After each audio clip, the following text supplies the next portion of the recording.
नमस्कार। के तपाईलाई थाहा छ संसारमा जति मानिसहरूको भोकमरीका कारण मृत्यु भइरहेको छ त्योभन्दा धेरै मानिस गलत खानपानका कारण आफ्नो स्वास्थ्य बिगारिरहेका छन्। सत्य के हो भने के खाने भन्दा कसरी खाने भन्ने कुरा 100 गुणा बढी महत्त्वपूर्ण छ। आजको भागदौडपूर्ण जिन्दगीमा ग्यास्ट्रिक, कब्जियत, थकान, मोटोपन र छालाका समस्याहरू सामान्य भइसकेका छन्। हामी सोच्छौं मैले त राम्रै खाइरहेको छु, तैपनि म किन सधैँ थकित महसुस गर्छु? यसको उत्तर तपाईले के खानुहुन्छ भन्नेमा मात्र होइन, कसरी र कहिले खानुहुन्छ भन्नेमा लुकेको छ। हामीमध्ये धेरैको बानी के हुन्छ भने पेट अलिकति खाली हुने बित्तिकै केही न केही मुखमा हालिहाल्छौं। तर योग विज्ञान भन्छ तपाईको शरीर र मस्तिष्कले तब मात्र पूर्ण क्षमतामा काम गर्छ जब तपाईको पेट खाली हुन्छ। किन? किनभने जब पेटमा खाना हुन्छ, शरीरको 80% ऊर्जा पाचन प्रक्रियामा खर्च हुन्छ। यदि तपाईँ दिनभरि केही न केही खाइरहनुहुन्छ भने तपाईको शरीरले सफाई, डिटक्स गर्ने र कोषहरू मर्मत गर्ने समय नै पाउँदैन। त्यसैले खाना खाएको 2 देखि 2.5 घण्टाभित्र पेट खाली भइसक्नुपर्छ। सन् 2016 मा जापानका एक वैज्ञानिकले नोबेल पुरस्कार पाए, जसको विषय थियो अटोफेजी। अटो भनेको आफै, फ्याजी भनेको खानु। जब हामी लामो समयसम्म 12 देखि 16 घण्टा केही खाँदैनौं, तब हाम्रो शरीरले भित्र रहेका मृत कोशिका, क्यान्सर गराउन सक्ने सेल्स र फोहोर प्रोटिनलाई आफै खाएर नष्ट गरिदिन्छ र त्यसलाई ऊर्जामा बदल्छ। यो प्रक्रिया तब मात्र सुरु हुन्छ जब तपाईको पाचन तन्त्रले आराम पाउँछ। त्यसैले रातिको खाना बेलुका 7 बजेभित्र खाइसक्नुस्।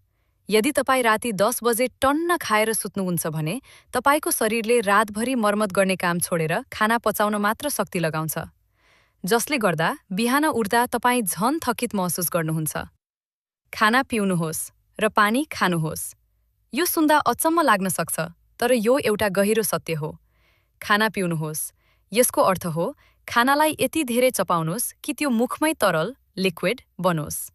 योगमा भनिन्छ एक गाजलाई कम्तीमा 24 पटक चपाउनुपर्छ।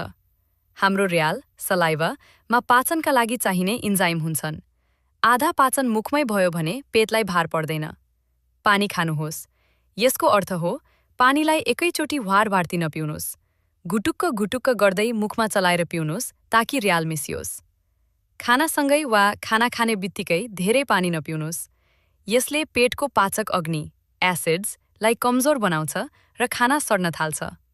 अहिले धेरै मानिस उभिएर वा हिँड्दै खान्छन्।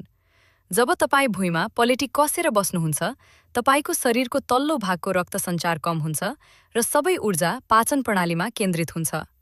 साथै खाना खानुअघि एकछिन कृतज्ञ हुनुहोस्। रिस, तनाव वा मोबाइल हेर्दै खाएको खानाले शरीरमा कहिल्यै पोषण दिँदैन, बरु विष पैदा गर्छ। हामी भोजमा जाँदा वा घरमै पनि दाल, भात, तरकारी, अचार, रोटी, मिठाई, सलाद सबै एकैचोटि मिसाउँछौं। हाम्रो पेट एउटा प्रयोगशाला जस्तै हो। धेरै थरी कुरा एकैचोटि हाल्दा पेट कन्फ्युज हुन्छ र कुन एसिड छोड्ने भन्ने थाहा पाउँदैन। सकेसम्म एक पटकमा सीमित प्रकारका खाना खानुस्। हाम्रो शास्त्रले भन्छ 50% पेट खानाले भर्नुस्, 25% भाग पानी र पाचक रसका लागि खाली छोड्नुस्। बाँकी 25% हावा र ग्यासको आवत जावतका लागि पूर्ण खाली राख्नुस्। यदि तपाईँ घाँटीसम्म आउने गरी खानुहुन्छ भने पाचन प्रक्रिया अवरुद्ध हुन्छ र शरीरमा आलस्य बढ्छ। तपाईले आज जे खानुभयो त्यसको 2 घण्टापछि आफ्नो शरीरलाई सोध्नुस्, मलाई कस्तो महसुस भइरहेको छ? यदि तपाईलाई फुर्तिलो र हल्का महसुस भएको छ भने त्यो खाना तपाईको लागि सही हो। यदि तपाईलाई निन्द्रा लागेको छ, भारी भएको छ वा आलस्य भएको छ भने त्यो खाना तपाईको शरीरले मन पराएको छैन। साथीहरू, स्वास्थ्य भनेको अस्पतालमा पाइने कुरा होइन। यो त तपाईको भान्सा र तपाईको बानीमा छ। आजैबाट यी 3 काम सुरु गर्नुस्। पहिलो, बेलुका 7 देखि 8 बजेभित्र खाना खाइसक्नुस्। दोस्रो, एक गाजलाई कम्तीमा 24 पटक चपाउनुस्। 3, दिनको 2 पटक मात्रै खाना खाने कोसिस गर्नुस् र बीचमा हल्का फलफुल वा पानी मात्र लिनुस्। यदि तपाईलाई यो भिडियो उपयोगी लाग्यो भने आफ्ना परिवार र साथीहरूलाई शेयर गर्न नबिर्सिनुहोला। म अर्को भिडियोमा यस्तै जीवन उपयोगी जानकारी लिएर आउनेछु। तबसम्मका लागि स्वस्थ रहनुस्, खुसी रहनुस्।